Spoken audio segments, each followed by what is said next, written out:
क्या simple dog bite से हमें आज भी 14 इंजेक्शंस लेने पड़ेंगे? क्या सिंपल कुत्ते के काटने से या चाटने से या रैट या बिल्ली के सिर्फ चाटने से हमें रेबीज हो सकता है? क्या रेबीज जानलेवा है? आज हम जानेंगे हेल्थ आशा में। नमस्कार एंड वेलकम टू हेल्थ आशा, आपका अपना हेल्थ टॉक शो। मैं हूं डॉक्टर प्रिया देवलेकर, आपकी होस्ट एंड दोस्त। रेबीज हम अक्सर देख रहे हैं और पढ़ भी रहे हैं कि रेबीज जानलेवा है। बट रेबीज क्यों होता है? क्या आज भी 14 इंजेक्शंस ये जरूरी है? कैसे इसको रोका जाए? आज हम जानेंगे हमारे हेल्थ एक्सपर्ट के साथ। आज हमारे साथ जुड़े हैं doctor Naresh Mehta sir. He is a highly respectable name in this field. Sir has been in practice since 1990 and has been attached to various hospitals in and around Mumbai. He is a director of Navkar Hospitals. He is attached to Mulund General Municipal Hospital and was in charge of the COVID facility and has treated more than 8,000 patients during the COVID time. A highly respectable name in the field. Sir, नमस्कार। Thank you sir, हम direct बात करते हैं, क्या होता है rabies? तो rabies एक प्रकार का, जिसको हम मेडिकल टर्म्स में कहते हैं, रैबिडो वायरस है। ये आम तौर पे वाइल्ड एनिमल्स में देखा जाता है और काफ़ी हद तक कंट्रीज में ऑल ओवर द वर्ल्ड ये देखा गया है। अब ये रेबीज जो वाइल्ड एनिमल्स है, इसका एक से दूसरे वाइल्ड एनिमल्स में स्पिल ओवर होता है और फिर उसके बाद हमारे डोमेस्टिक एनिमल्स में स्पिल ओवर होता है। दुनिया में जितना भी रेबीज का जो मात्रा है या जो केसेस है, उसके अप्रॉक्सीमेटली 30 से 36% ऑफ केसेस हमारे इंडिया में है। और आमतौर पे ये एक एनिमल के काटने से ही हमारे इंसानों को होता है। काटने से ही सर? काटने से होता है। और इसका जो है इंसिडेंस है अब काफ़ी बढ़ रहा है।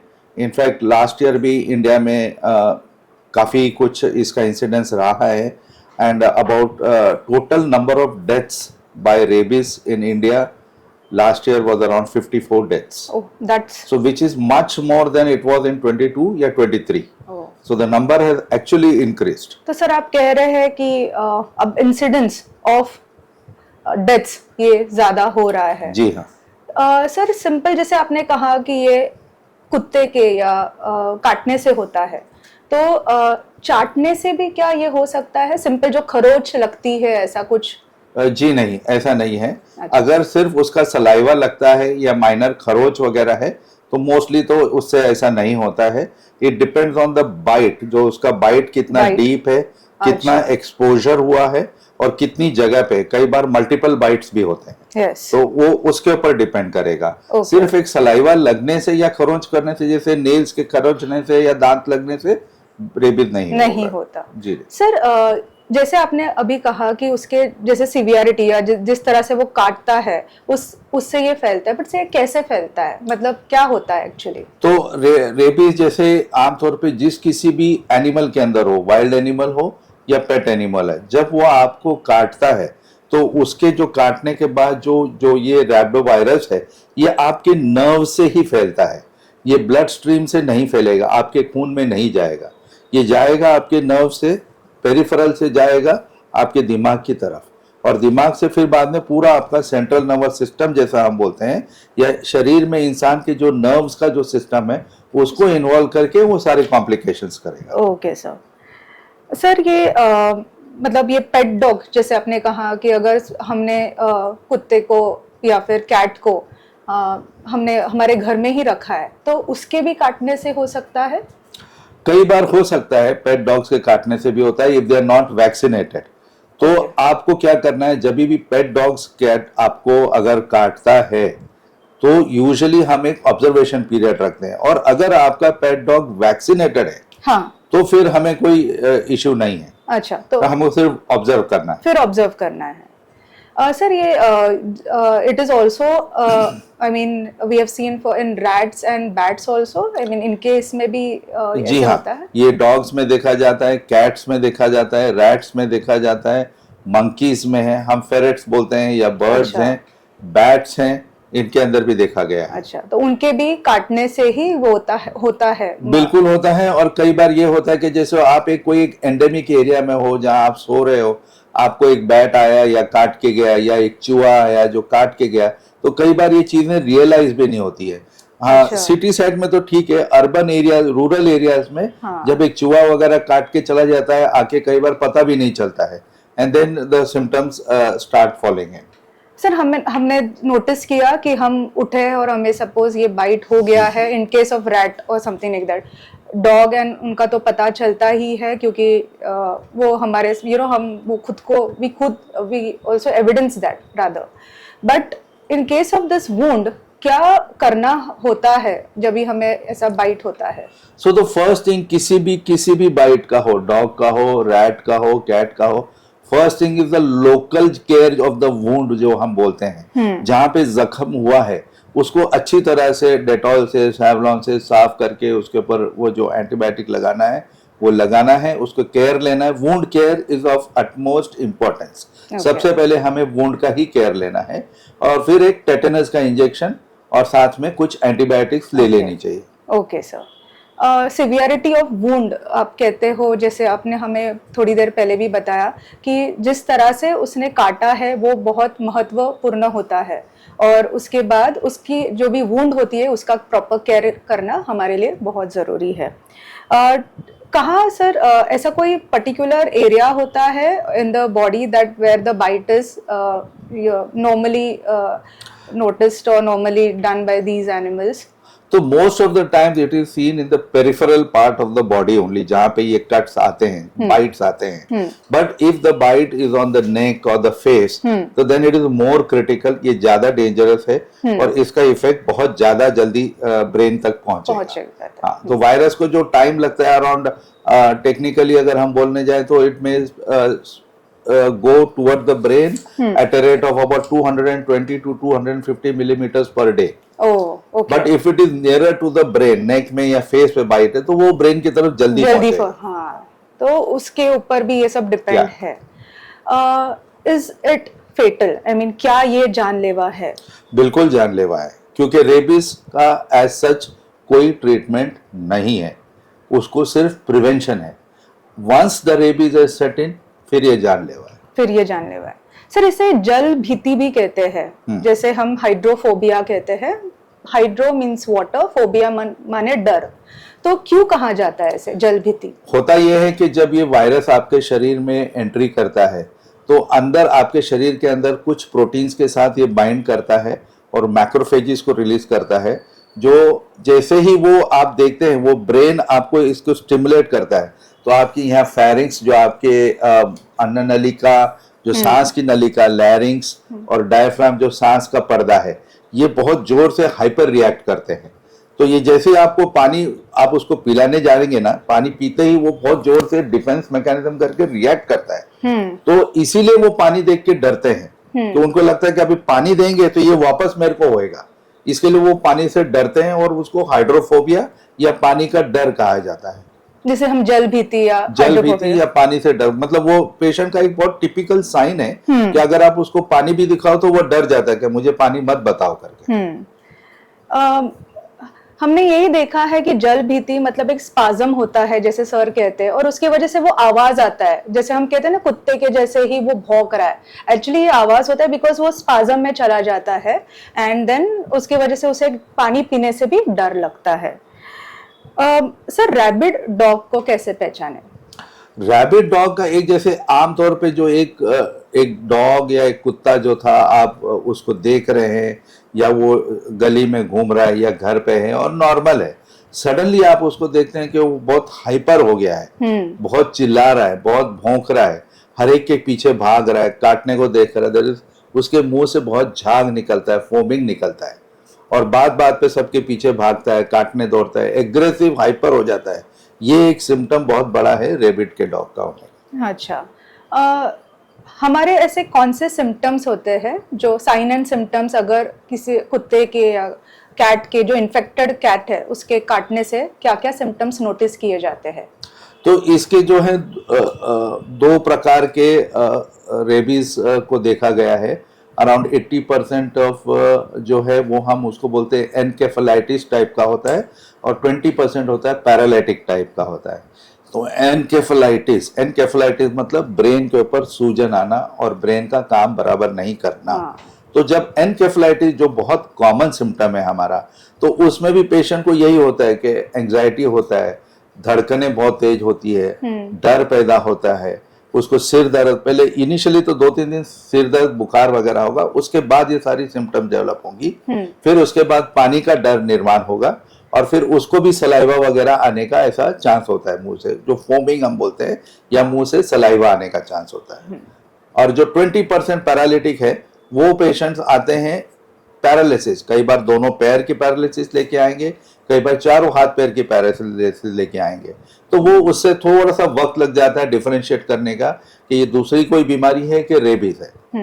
क्योंकि आमतौर पे कैसा होता है कि ये रेबीज का ऑनसेट आपके काटने के बाद ये कितने दिनों में आएगा, हाँ। जिसको हम इंक्यूबेशन पीरियड बोलते हैं, हाँ। ये अराउंड 20 डेज से 90 डेज तक है। अच्छा। तो अगर आप 90 डेज पकड़ो तो 3 महीने।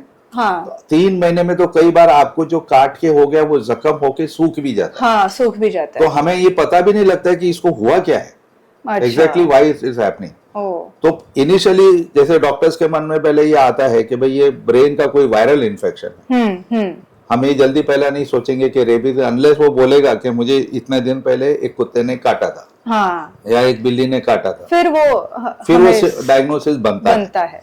तो कई बार वो एक डायग्नोस्टिक प्रॉब्लम भी आ जाता है। अच्छा। पर आमतौर पे ये ऐसे ही इसका प्रेजेंटेशन आएगा। 80% एनकेफेलाइटिस है, जिसमें वो बहुत सिर दर्द होना, वो भी हाइपर हो जाएगा, पानी से डरेगा, फोमिंग होगा, जैसे ही हाँ, हम एक जैसे रैबिट डॉग में देखते हाँ हैं, जी, ऑलमोस्ट yes। वैसे ही। इसकी कोई इन्वेस्टिगेशन या जांच कुछ करनी पड़ती है इसके लिए, अगर जैसे पेशेंट आता है आपके पास? अब ये बेसिकली तो जैसे भी जितने भी it is like an experience, clinical experience होता है एक, और एक देख के पता चल जाता है कि ये रेबीज है। नंबर 1 तो इट्स ए क्लिनिकल डायग्नोसिस, जिसको हम बोलते हैं कि हम देख के पहचान जाते हैं कि ये अब ये रेबीज की तरफ जा रहा है करके। दूसरा, अगर आप एकदम प्रॉपर इन्वेस्टिगेशन ऐसा पूछें तो फिर नॉर्मल जैसे हम सीबीसी ब्लड टेस्ट करते हैं, उसमें कुछ मिलेगा नहीं। हम इसका कमर से पानी निकाल के सीएसएफ का चेक करते हैं, उसके अंदर भी कोई बहुत ज्यादा चीजें नहीं मिलेंगी, खाली थोड़े से WBC ज्यादा आएंगे। अच्छा। कई बार इस एरिया से, गर्दन के यहाँ से हम एक बायोप्सी लेते हैं, और फिर उसमें चेक करते हैं, RT-PCR नाम का टेस्ट करते हैं, जो अभी आमतौर पे हम कोविड के लिए करते हैं। हाँ। तो वही RT-PCR टेस्ट अगर यहाँ से बायोप्सी लेके करेंगे तो हमें उसमें वो डायग्नोसिस मिल सकता है। इसकी कोई स्पेसिफिक ट्रीटमेंट होती है? बिल्कुल ट्रीटमेंट होती है। जैसे अभी मैंने पहले कहा था कि जैसे ही वो कट हुआ है, तो आपको सबसे पहले ध्यान रखना है कि जहां पे भी बाइट हुआ है उस चीज को पहले आपको अच्छी तरह से डिसइंफेक्ट करना है, टेटनस का इंजेक्शन लेना है, एंटीबायोटिक्स लेना है, एंटी इन्फ्लेमेटरी पेन किलर लेना है। ये हो गया the first aid primary treatment of this. The second treatment will be with the vaccines. और दूसरा होता है रेबीज इम्यूनोग्लोबुलिन्स। तो रेबीज का इम्यूनोग्लोबुलिन्स आते हैं जो प्रीवियसली एक्सपोज पेशेंट है उनके सीरम से बनाया जाता है, तो काफी सेफ है। तो उसको उस साइट पे इंजेक्ट किया जाता है। अराउंड 20 इंटरनेशनल यूनिट पर केजी के हिसाब से डॉक्टर्स कैलकुलेट करेंगे, और उसी साइट पे उसको अच्छी तरह से दिया जाएगा। अगर वो बाइट 1, 2, 3, 4 जगह है तो उस डोज को डिवाइड करके सब जगह देना चाहिए। ओके। ऐसे पेशेंट्स अगर होते हैं तो क्या उनको एक स्पेसिफिक रूम में रखा जाता है, या उनकी कोई स्पेसिफिक ऐसी हमें कुछ ख्याल रखना पड़ता है, जैसे डार्क रूम हो, ऐसा कुछ होता है? तो जो ये पेशेंट एनकेफेलाइटिस वाले स्टेज में है, वो बहुत हाइपर है, बहुत एग्रेसिव है, उसको खुद को भी समझ में नहीं आ रहा, वो खुद भी डर जाता है, पेशेंट खुद भी डरा हुआ होता है, साथ में रिलेटिव सारे डरे हुए होते हैं। तो उसको शांत करने के लिए आइडियली एक शांत डार्क रूम में रखा जाता है, और पानी से थोड़ा उसको दूर रखा जाता है, क्योंकि पानी को देखते ही उसकी मसल्स पूरी कॉन्ट्रैक्शन में जाएंगी। तो वो उसको पानी से दूर रखा जाएगा, उसको एक शांत डार्क रूम में रखा जाएगा, और थोड़ा सेडेशन नींद का वगैरह देके उसको शांत रखा जाना चाहिए। उनके साथ एक केयर गिवर भी होते हैं, तो उनको भी क्या प्रिकॉशंस लेने पड़ते हाँ, हैं? बेसिकली अब केयर गिवर को डर ये होता है कि इसकी जो बीमारी है वो कहीं मुझे ना आ जाए। हाँ, तो correct. बेसिकली वो डॉक्टर्स को, सिस्टर्स को, बाकी घर वालों को ये भी डर लगा रहता है। तो what they will do is वो अपना गाउन, मास्क, वो सब ग्लव्स पहन सकते हैं। But let me assure you, आप सबको बता देना चाहता हूँ कि ऐसा ह्यूमन टू ह्यूमन इसका ट्रांसफर नहीं होता है। ओके। किसी भी रेबीज पेशेंट को जिसको हुआ है रेबीज, वो उसके काटने से दूसरे इंसान को नहीं होता है। हाँ, अब आते हैं सर, हम बात करेंगे अब रेबीज वैक्सीनेशन के बारे में। क्या होता है रेबीज वैक्सीनेशन, कितने डोसेस होते हैं और इसके इंडिकेशन क्या है, कब लेना पड़ता है रेबीज वैक्सीन? तो दो तीन चीजें इसमें देखी जाएंगी। सबसे पहले तो हम वुंड की केयर तो हम करेंगे ही करेंगे, फिर रेबीज इम्यूनोग्लोबुलिन हम देंगे वुंड्स पे, और फिर आता है वैक्सीनेशन। जो वैक्सीनेशन अब है, इसके ऊपर दो तीन क्राइटेरिया आएंगी। अगर वो बाइट करने वाला एनिमल आपका पेट एनिमल है और वो वैक्सीनेटेड है, तो हम उसको कुछ नहीं करेंगे, हम वेट करेंगे, 10 दिन तक देखेंगे। इफ आफ्टर 10 डेज आपका पेट सही है, कोई प्रॉब्लम नहीं है, तो आपको लेने की जरूरत नहीं है। सपोज वो आपका पेट नहीं है, वो बाहर का गली का कुत्ता है या रोड की कोई बिल्ली है जिसने, या बंदर है या चूहा है जिसने आपको काटा है, और उसको अगर हम वॉच कर सकते हैं तो ठीक, अगर वो काट के भाग गया है then you have to take vaccination. तो जो वैक्सीनेशन हम देते हैं यूजुअली वो इंट्रामस्कुलर देते हैं, मसल्स में देते हैं, हाथ में देते हैं। हाँ। कमर में नहीं देते हैं, क्योंकि कमर में कई बार मसल तक वो सुई पहुंचेगी नहीं। तो इसको हाथ में दिया जाता है। हाथ में लेके इसके अभी स्टैंडर्ड डोज जो है वो 4 इंजेक्शन का है, एक 0, एक 3, एक 7 और एक 14th डे पे। तो 0 मतलब जिस दिन हुआ उसी दिन एक होगा, फिर तीसरे दिन पे एक इंजेक्शन लगेगा, फिर 7वें दिन पे एक लगेगा और फिर 14वें दिन पे एक लगेगा। हाँ। तो 4 इंजेक्शन का कोर्स है। 5वां वाला अभी डिस्कार्डेड है। ये 4 इंजेक्शन का ही यूजुअल कोर्स है वैक्सीनेशन का। सर ये 14 से अब आए हैं 4 इंजेक्शन, जो हाँ। पहले 14 इंजेक्शन का एक डर बना रहता था। हाँ, तो वो जो इंजेक्शन था उसकी प्रिपरेशन अलग थी। हाँ। तो वो दिया जाता था, यहाँ सब क्यूट करके दिया जाता था या इंट्राडर्मल दिया जाता था। अब वो नहीं होता है। तो अब ये इंट्रामस्कुलर इंजेक्शन है। अच्छा, और ये सिर्फ 4 लगते हैं। अच्छा। तो अभी तो बीएमसी में भी सब जगह गवर्नमेंट यही देता है, अभी तो वो लोग ये नहीं देते हैं। अच्छा सर, कॉस्टिंग क्या रेंज में रहती है? Costing around 700 to 800 rupees I think एक का आएगा। अच्छा, इसके कोई साइड इफेक्ट्स होते हैं?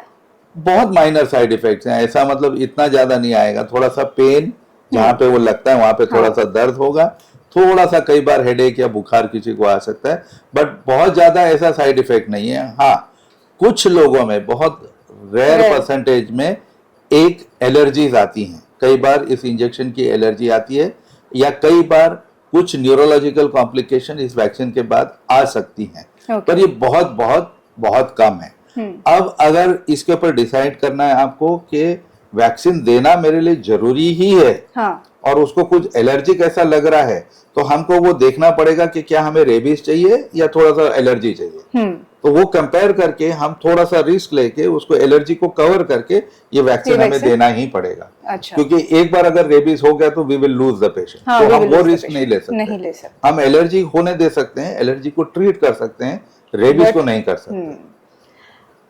कई बार हमने देखा, क्योंकि इंजेक्शंस होते हैं तो लोग थोड़े डर जाते हैं, तो क्या सिर्फ वो ये पूछते हैं कि हम वो डॉग को देखेंगे, लाइक 10 दिनों तक शायद ऑब्जर्व करते हैं, और रेबीज का वैक्सीनेशन हमें नहीं चाहिए? Is it justified? नहीं, it is not justified if it's a street dog. अगर वो रास्ते का है, वाइल्ड एनिमल है, रास्ते का, गली का कुत्ता है, बिल्ली है, फिर ये जस्टिफाइड नहीं है। अगर आपका पेट डॉग है, किसी का, आपके नेबर का पेट डॉग है, और उसने उसको वैक्सीनेशन दिया हुआ है, तो फिर आप 10 दिन रुकने का आप एक रिस्क ले सकते हो। पर अगर वो वाइल्ड एनिमल है, गली का कुत्ता है, उसका कोई यही नहीं है, ठिकाना ही नहीं है, पता ही नहीं, कल हम उसको देख भी नहीं सकते कि 10 दिन तक ये ठीक है कि नहीं है। हाँ। तो फिर ये रिस्क लेना जस्टिफाइड नहीं है। एक सिंगल डोज क्या लाइफ लॉन्ग इम्यूनिटी देती है? तो जो सिंगल डोज वैक्सीन बोलते हैं वो आता है इंट्राडर्मल, वो इंडिया में ज्यादा करके नहीं दिया जाता है, वो कुछ नॉर्थ अमेरिकन वो साइड कंट्रीज में है, और वो बनाया जाता है हम जिसको बोलते हैं इक्वाइन, इस एक्सट्रैक्ट से। इक्वाइन मतलब घोड़े के सीरम से निकाला जाता है।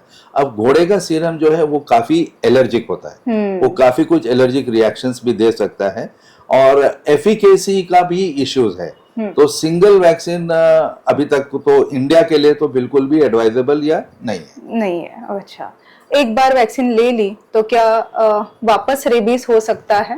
हो सकता है, क्योंकि इसका कोई हमें ये नहीं है कि गारंटी नहीं है। तो बेटर है कि आपने लिया है तो आपको जरूर एंटीबॉडीज तो आएंगे ही इससे, बट नेक्स्ट टाइम अगर कोई बाइट होता है तो हमको उसका ध्यान रखना पड़ेगा। Again we have to watch and we have to take care and then again decide as per the situation। हाँ। और जैसे कुछ लोगों को कुछ एंडेमिक एरिया में जाना है, जिस एरिया में रेबीज बहुत ज्यादा है, कुछ कामवश जाना है या कुछ है, तो उन्होंने अगर लिया हुआ है पहले से रेबीज वैक्सीन तो ठीक है, नहीं लिया हुआ है तो हम इसको बोलते हैं प्री एक्सपोजर प्रोफिलैक्सिस। अच्छा। एक होता है काटने के बाद वैक्सीनेशन लेना, जिसको हम बोलते हैं पोस्ट एक्सपोजर। एक होता है कि हम इस एरिया में जा रहे हैं, ये गांव साइड में, जंगल साइड में जा रहे हैं जहाँ कुत्ते बहुत हैं, रेबीज होते हैं, तो वहां हमें जाना है तो हमें 3 डोज लेके ही जाना है पहले से ही। हाँ। तो ये भी हमें करीब 3 महीने पहले लेना है ताकि हमारी एंटीबॉडीज तैयार हो जाए और हमें एटलीस्ट उसका कुछ तो बेनिफिट मिलेगा अगर एक बाइट होता है तो। सर, ये बहुत ही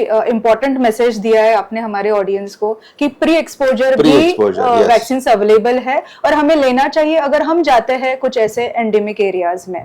क्या ये वैक्सीन प्रेग्नेंट और चिल्ड्रन के लिए सेफ है? प्रेग्नेंट वुमेन एंड बिल्कुल सेफ है। और देखिए जो मैक्सिमम बाइट्स जो होते हैं डॉग्स के और इसके, it is always seen maximum bites in less than 15 years of age. जो बच्चे होते हैं उन्हीं में ये ज्यादा देखा जाता है, क्योंकि वो खेलने जाते हैं, कभी मस्ती करते हैं बच्चों के, कुत्तों के साथ, इनके साथ, तो ये maximum bites are seen in less than 15 years of age. तो उन्हीं में ज्यादा है। और प्रेगनेंसी में हमें अगेन मैंने कहा हमको बेनिफिट और रिस्क रेशियो देखना है। हाँ। तो मेरे लिए रेबीज को प्रिवेंट करना बहुत जरूरी है एट एनी कॉस्ट। तो प्रेग्नेंट पेशेंट को भी रेबीज वैक्सीन लेना पड़ेगा। ओके सर, आप कुछ हम बता सकते हैं हमारे ऑडियंस को, क्योंकि काफी हमारे ऑडियंस पेट डॉग्स या पेट कैट्स उनके पास होते हैं। So any message for those people who are having pet animals at home? Yes, so you can, आप घर पे पेट्स रखिए, बिल्कुल रखिए, उसका कोई इश्यू नहीं है, बट ऑलवेज एक वेटरनरियन के पास उनको ले जाइए और उनका रेबीज का वैक्सीनेशन कराना बहुत जरूरी है। जैसे हम बोलते हैं कि अभी एक बेबी है, बेबी पेट है, उसको फर्स्ट 16 वीक्स के अंदर फर्स्ट डोज तो लगेगा। अच्छा sir. And then the booster will come at 1 year. अच्छा सर।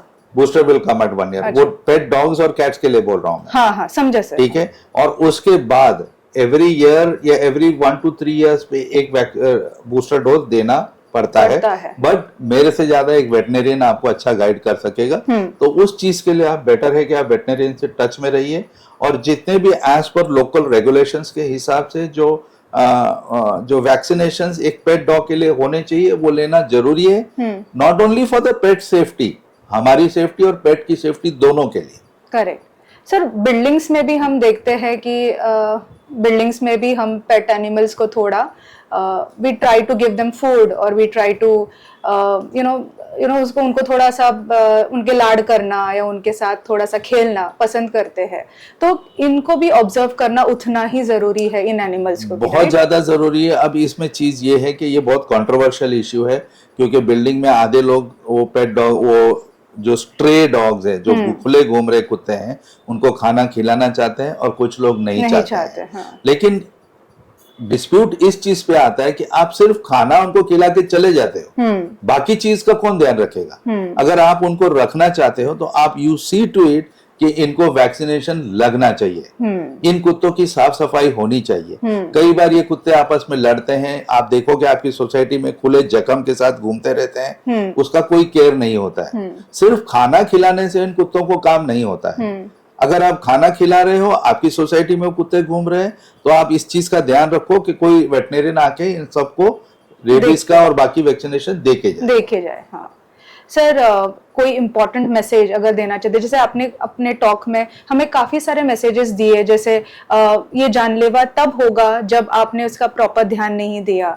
आपने ये भी कहा कि प्रॉपर डॉग्स या जो भी एनिमल्स है उसके वैक्सीनेशंस को कंप्लीट करना ज़रूरी है, उनको देखना, सिर्फ प्यार करना या खाना देना ही अपना काम नहीं है, उनके वैक्सीनेशन शेड्यूल को भी फॉलो करना ज़रूरी है। और क्या इम्पोर्टेंट मैसेज है, क्योंकि sir we see a lot of animals on the streets and we also are now pet friendly people, so any message for all of us here? तो अब आज की तारीख में सिटीज में तो अवेयरनेस हमारा बहुत अच्छा है। तो सिटीज में या लेवल 2 की सिटीज में लोगों को पता है कि कोई एनिमल काटता है, जानवर काटता है तो उसका वैक्सीनेशन लेना है, और लोग 95% तो लोग जाके वैक्सीनेशन ले ही लेते हैं। पर आज भी गांव साइड में, रूरल एरियाज में, जंगल साइड के एरियाज में ये बहुत कॉमन है, और अच्छा। वहाँ पे डॉक्टर के पास जाने की बजाय वो लोकल बुआ के पास जाते हैं, लोकल डॉक्टर के पास जाते हैं, या कई बार तांत्रिक मांत्रिक के पास जाते हैं कि जब वो पेशेंट एनकेफेलाइटिस फेज में रेस्टलेस होता है, ऐसे इधर उधर करता है, तो वो बुआ के पास ले जाते हैं। तो ये चीजें ना होकर आपको ध्यान रखना है कि ये एक बीमारी है, जादू टोना का नहीं है, इसको आपको प्रॉपर मेडिकल केयर लेना चाहिए, जल्दी से जल्दी लेना चाहिए। नॉट ओनली दैट, आपको ये ध्यान रखना चाहिए कि वो कौन सा जानवर था जिसने काटा है, उस जानवर को लोकल अथॉरिटीज को इन्फॉर्म करके पकड़ना है, और उस जानवर को खत्म करना पड़ेगा। वो जानवर को अगर आप खत्म नहीं करोगे तो वो दूसरों को काटेगा और ये बीमारी फैलेगी। तो उस जानवर को खत्म करके उसका जो है सिर को लैब में भेजा जाता है, और वहां पे वायरस के लिए चेक करना पड़ता है। पर ये करना जरूरी है, not only for your safety, आपकी सेफ्टी के लिए नहीं, दूसरों की सेफ्टी के लिए। और हमेशा वैक्सीनेशन इज वेरी इंपॉर्टेंट, क्योंकि इस बीमारी का प्रिवेंशन नहीं है, प्रिवेंशन है, ट्रीटमेंट नहीं है। एक बार ये बीमारी सेट हो गई तो फिर ये जानलेवा है, फिर इसके बाद ये आप बचना मुश्किल। हम आमतौर पे जैसे जाते हैं, जैसे हम स्ट्रीट्स पे भी हो, ऑब्जर्व करें कि अगर आपके नियर बाय ये जो स्ट्रीट डॉग्स है या कैट्स है कुछ अबनॉर्मल बिहेव तो नहीं कर रहे हैं ना, कहीं वो किसी और के पीछे भाग रहे हैं, कहीं there is a tendency to bite, ये सब ऑब्जर्व करना जरूरी है। सर के इस टॉक में हमें काफ़ी इंपॉर्टेंट मैसेजेस मिले, और सर ने हमको काफ़ी इंपॉर्टेंट और वैल्यूएबल इंसाइट्स भी बताए रेबीज के बारे में। सर, मैं आपका धन्यवाद करना चाहती हूँ, and thank you for accepting a request to be a speaker. It was my privilege to have you on our show, and sir we look forward to have you more often on our show. Thank you so much, thank you. इसी के साथ मैं doctor प्रिया देवलेकर अब लेती हूँ एक छोटा सा पॉज, फिर मिलते हैं अगले टॉपिक और अगले हेल्थ एक्सपर्ट के साथ। बने रहिए हमारे साथ। आप हमारे वीडियोस तो फॉलो कर रहे हो ना, प्लीज फॉलो कीजिए, and also let us know if any important topic you want me to take. Thank you so much.